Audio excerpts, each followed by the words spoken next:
hukum rokok. Muhammadiyah mengharamkan, NU memakruhkan. Tapi bagi orang NU, rokok bisa menjadi haram. Kapan? Ketika dirokok oleh orang yang punya penyakit jantung. Ketika ibu-ibu hamil, maka menjadi haram. Tapi selama tidak, makruh. Muhammadiyah haram. Gara-gara itulah saya mengatakan orang NU masuk surganya lebih dahulu dibandingkan Muhammadiyah. Kenapa? Karena imannya orang NU lebih kuat. Kenapa Muhammadiyah mengharamkan rokok? Karena Muhammadiyah takut dengan peringatan pemerintah, rokok itu membunuhmu. Sementara orang NU nggak percaya, yang membunuh bukan rokok, tapi malaikat Israel alaihi salam. Rokok wajib. Ya? Ya nom-noman orang rokok apa lho? Paru-parumu kok nggih apa? Ngono lho. Apa ya fungsi? Lah iya.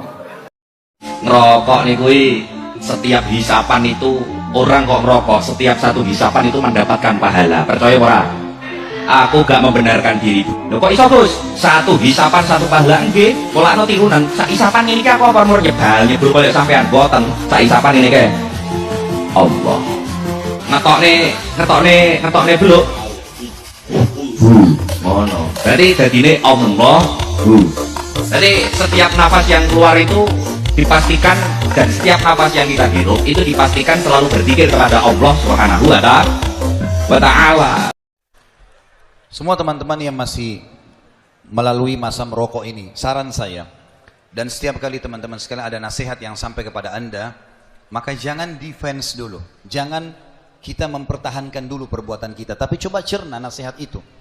Pikirkan baik-baik, kemudian baru diambil keputusan 2 hari, 3 hari kemudian.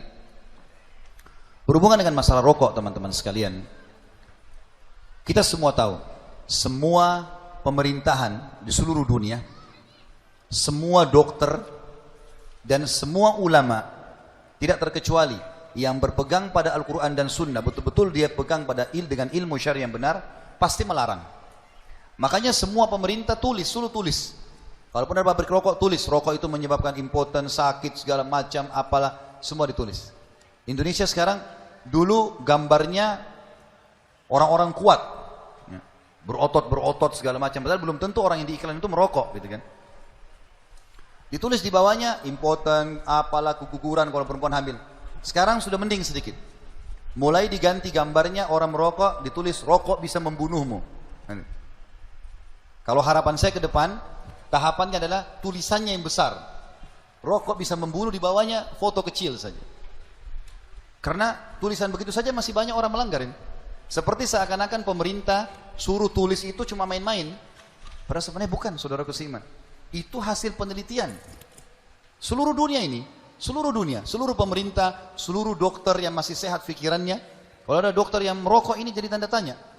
Kemudian seluruh ulama juga pasti akan mengatakan tidak boleh. Itu dulu dari satu sisi ya. Sisi yang lain teman-teman sekalian, ada seseorang di Saudi, kisah nyata. Sekali lagi tolong yang sedang merokok, jangan defense dulu, tapi pikirin baik-baik coba. Renungi nanti baru diambil keputusan. Ada seorang guru di Saudi, guru SMA, merokok. Dia masuk ke masjid, dia bilang sama seorang syekh, ada seorang ulama, lagi ngisi pengajian. Selesai pengajian, rokoknya ada di kantongnya. Dia bilang gini, Syekh, Anda mengatakan rokok haram, mana dalilnya? Mana dalilnya? Kan tidak ada kata-kata rokok dalam Al-Quran dan Sunnah. Ini kan rokok baru sekarang. Kata syekhnya, ada. Firman Allah SWT, dan Allah menghalalkan thayyibat dan mengharamkan khaba'ith. Thayyibat semua yang baik-baik, khaba'ith semua yang buruk. Kata dia, tapi saya tidak anggap rokok ini buruk. Saya anggap bagus-bagus saja. Saya sudah sekian tahun merokok, saya nggak sakit, saya sehat, duit saya tetap ada, saya bisa beli. Kata syekhnya, baik. Kalau kau anggap rokok baik, saran saya sebentar kau pulang ke rumah ini, beli rokok yang banyak, bagi-bagi, kasih istri, kasih anakmu juga. Apa yang terjadi? Orang ini pakai akal sehat. Oh iya ya, kalau baik nggak mungkin saya larang istri anak saya. Sekalian aja ramai bayi juga kasih rokok sekalian. Diambil, dipatahin sama dia. Dia bilang, sekarang saya tahu kenapa diharamkan. Jadi memang ada pengharaman. Sisi yang lain teman-teman sekalian, semua makanan dan minuman yang tidak disebutkan secara denis karena baru muncul sekarang, diambil hukumnya dari kaidah fikih namanya. Jadi ada beberapa ayat Al-Quran, potongan ayat Al-Quran atau potongan hadis Nabi SAW yang menjadi kaidah fikih. Seperti misalnya pengharaman khamar, minuman keras, Dalam surah Al-Maidah disebutkan, A'udzubillahi minasyaitonirrajim, yas'alunaka 'anil khamri wal maisir, qul fihima itsmun kabir wa manafi'u lin-nas wa itsmuhuma akbar min naf'ihima.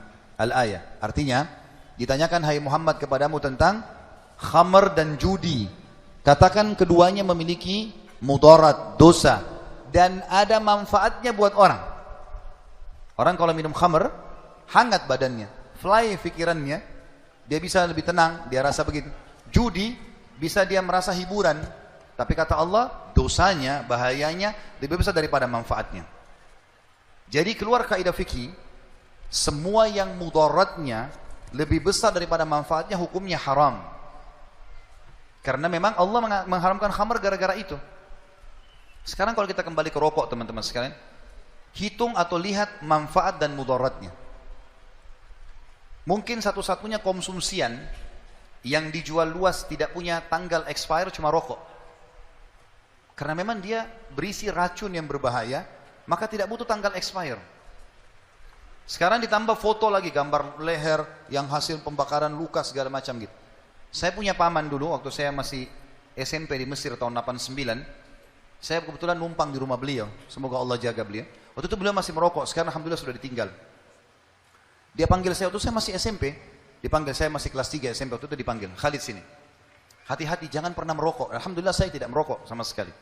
Dia bilang, jangan pernah merokok. Mau lihat hasilnya rokok ini? Bahayanya. Dia bilang, paman, ammi pun mau berhenti. Tapi saya butuh waktu saja, ini sekarang akan berhenti. Lihat nih bahayanya. Diambil sama dia potongan kain putih.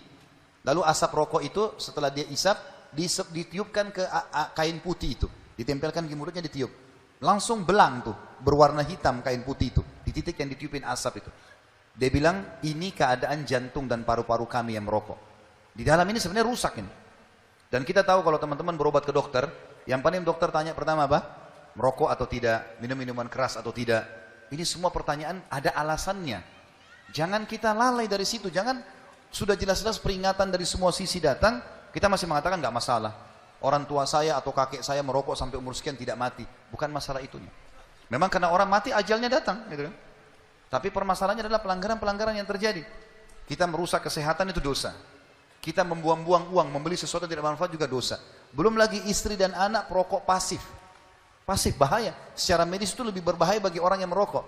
Dia belum punya pertahanan diri, ya. Dia belum punya antibodi untuk itu. Beda dengan orang yang sudah merokok, mungkin sudah terbiasa. Belum lagi bau badan, bau mulut, bau baju. Rata-rata teman-teman yang sudah meninggalkan rokok, akhirnya dia baru sadar, oh ternyata selama ini bau badan saya seperti ini, bau rokok saya seperti ini, bau ruangan saya seperti ini, dan seterusnya. Jadi ini memang mudaratnya sangat besar. Kita bisa alihkan kepada hal-hal yang lain. Misalnya kita minum susu, makan permen, hal yang bermanfaat lah, gitu kan? Lalu kalau misalnya dimasakan, tapi saya berat, sebenarnya ini sugesti. Ini penutupan dalam tema kita, maksudnya dalam pertanyaan ini. Teman-teman sekalian, kalau orang sugestinya, kalau yang hadir semalam, saya sempat bahas masalah dahsyatnya Ramadan itu. Di antaranya adalah kita harus punya sugesti positif. Teman-teman kalau merokok kita tanya, kenapa merokok? Umumnya jawabannya, saya kalau tidak merokok tidak bisa berpikir. Saya kalau tidak merokok, saya tidak percaya diri. Nah ini mirip dengan orang kalau bela diri, saya nggak bisa berantem, saya tidak bisa membela diri saya kalau saya tidak pegang senjata. Jadi bergantung pada itu. Saya kalau tidak minum kopi pagi hari, kepala saya pusing. Nanti pusing benar kalau nggak ada kopi. Ini harus diganti persepsinya. Saya bisa tinggalkan. Orang tua saya, ayah saya dulu merokok waktu beliau masih muda. Beliau menceritakan bagaimana meninggalkannya. Paman saya juga begitu punya pengalaman. Dan mereka bisa spontanitas meninggalkan. Awalnya lidahnya merasa nggak enak, tapi karena dia tahu bahayanya lebih besar, dia demi kesehatan, demi keluarganya, maka dia tinggalkan. Maka insya Allah orang yang meninggalkan ini akan mendapatkan pahala karena meninggalkan sesuatu yang khaba'ith atau yang buruk yang dilarang dalam Al-Quran.